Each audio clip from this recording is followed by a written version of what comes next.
दोस्तों 99% लोग जो हैं इस मोहम्मद जुनैद की असली कहानी समझ नहीं पाए। जो कह रहा था कि मेरी आंखों पर पट्टी बांध दी गई, जो कह रहा था मेरे परिवार को पुलिस ने हटा लिया था, जो छात्रों के लिए मसीहा बन रहा था, बिरयानी बांट रहा था, लेकिन अब वही मोहम्मद जुनैद जो है राजनीति भी कर रहा है। पहले सपा के विधायक इरफान सोलंकी से मुलाकात करता है, आज वही मोहम्मद जुनैद जो है अखिलेश यादव से मुलाकात करता है। कभी कहता है कॉकरोच जनता पार्टी मेरा साथ नहीं दे रही, कभी कह रहा है कि दीपके मेरा फ़ोन नहीं उठा रहे, मुझे अकेला छोड़ दिया है, मुझे परेशान कर दिया है। लेकिन अब ये देखिए कैसे उत्तर प्रदेश में आके राजनीति करने की कोशिश कर रहा है। दोस्तों नमस्कार, जय हिंद, मेरा नाम है संदीप और आप देख रहे हैं अपना उत्तर प्रदेश।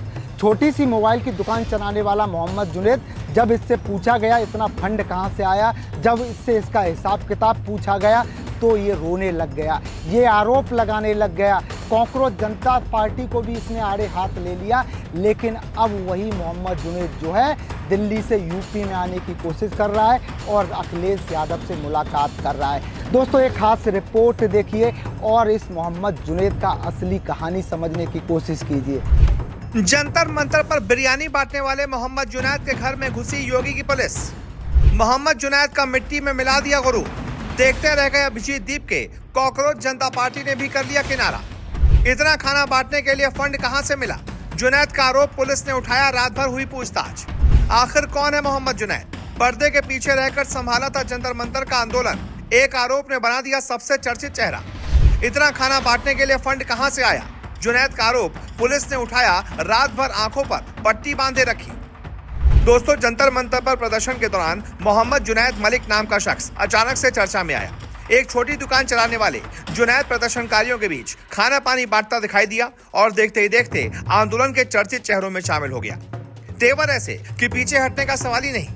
जुनैद की तरफ से ऐसे बयान सामने आए कि वो आंदोलन के लिए कुर्बानी देने तक को तैयार है। अभिजीत दीपके को भाई की तरह मानता है और सरकार चाहे गिरफ्तारी कर ले या बुलडोजर चला दे, वो पीछे नहीं हटेगा। लेकिन अब कहानी पलट गई है। जिस जुनैद को जंतर मंतर पर बड़े पैमाने पर खाना पानी बांटते देखा गया, उसी जुनैद का दावा है कि पुलिस ने उसे उठाकर रात भर पूछताछ की और पूछताछ में कथित तौर पर सबसे बड़ा सवाल था, इतना खाना बांटने के लिए पैसा कहां से आया।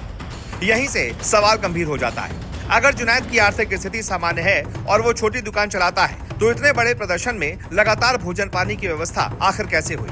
क्या पूरा खर्च जुनैद उठा रहा था? अगर नहीं तो कौन लोग मदद कर रहे थे? कितनी मदद आई, किस माध्यम से आई?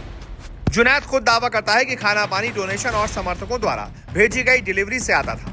अगर ऐसा है तो जांच में इसका हिसाब सामने आ सकता है। लेकिन जब आंदोलन इतना बड़ा हो और संसाधन इतने व्यापक हो, तो फंडिंग को लेकर सवाल उठना स्वाभाविक है।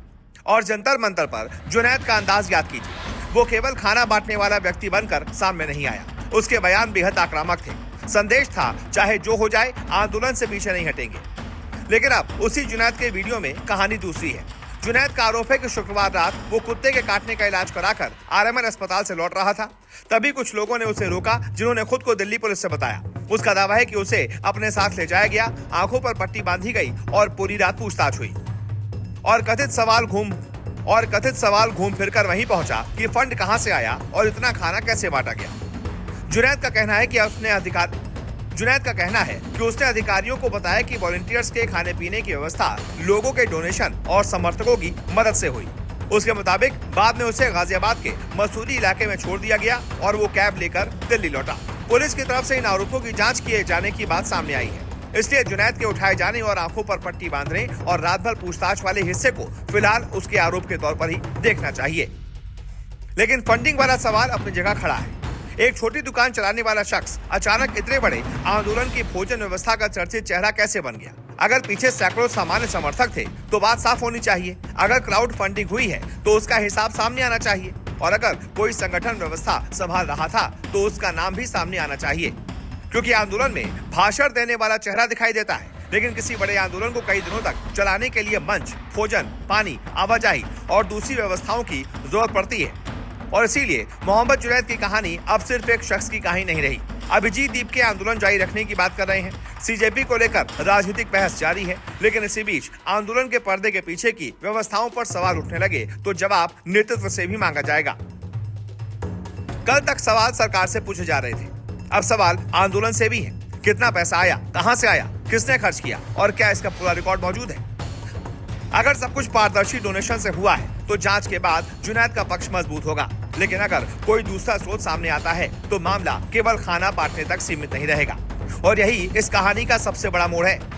कल तक जुनैद कह रहा था गिरफ्तार कर लो, बुलडोजर चला दो, पीछे नहीं हटूंगा। आज उसी जुनैद के कथित पुलिस पूछताछ के दावे और फंडिंग के सवाल सुर्खियों में है। अब जांच बताएगी कि हकीकत क्या है। आप बताइए, इतने बड़े आंदोलन में खाना पानी और दूसरी व्यवस्थाओं की फंडिंग सार्वजनिक होनी चाहिए या नहीं? अपनी राय कमेंट में लिखें और ऐसी खबरों के लिए अपना उत्तर प्रदेश को सब्सक्राइब जरूर करें।